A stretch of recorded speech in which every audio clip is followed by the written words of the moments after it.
Hello, আসসালামু আলাইকুম। সবাই কেমন আছেন? আশা করি সবাই ভালো আছেন। যারা সিঙ্গাপুরে আসতে চাইতেছেন 2026 সালে গার্ডেন কোম্পানিতে ঘাস কাটার কাজে, এগুলো হচ্ছে ঘাস কাটার কাজ। দেখতেছেন বড় মেশিন দিয়ে ঘাস কাটতেছে। যারা আসার আগ্রহী তারা 2026 সালে আসতে পারেন। 2026 সালে গার্ডেন কোম্পানিতে অনেক লোকের প্রয়োজন। তো যারা ঘাস কাটার কাজে আসতে চান তারা আসতে পারেন। ঘাস কাটার কাজে আসলে এখন প্রায় 11 লাখ 12 লাখ টাকা নাচতেছে সিঙ্গাপুরে ঢুকতে। এই যে এগুলো বড় মেশিন দিয়ে ঘাস কাটতেছে।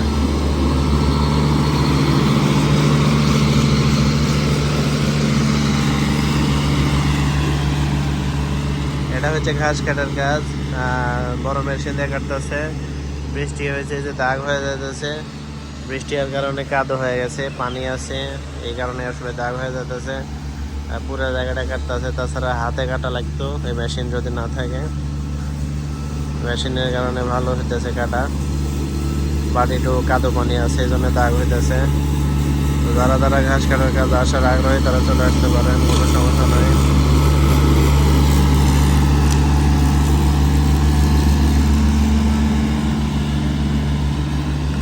যারা যারা এগুলো মেশিন চালাতে পারেন তাদের স্যালারি অবশ্য ভালো হবে, বেতনটা ভালো হবে।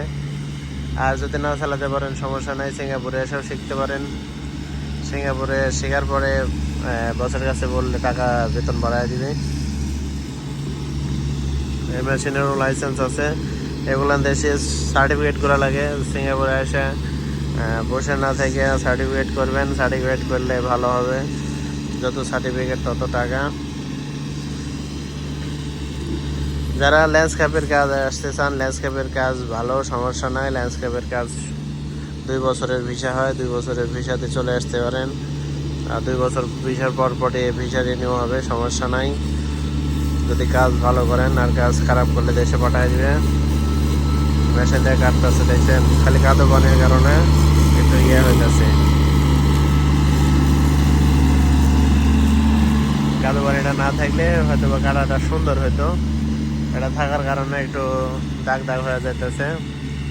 তো যাই হোক, কিরকম কাদো পানি হলে এটা মেশিনটা কাটা যায় না। কাটলে এরকম চাকা দাবে যায় বা চাকা কাদার ভিতরে চলে যায়।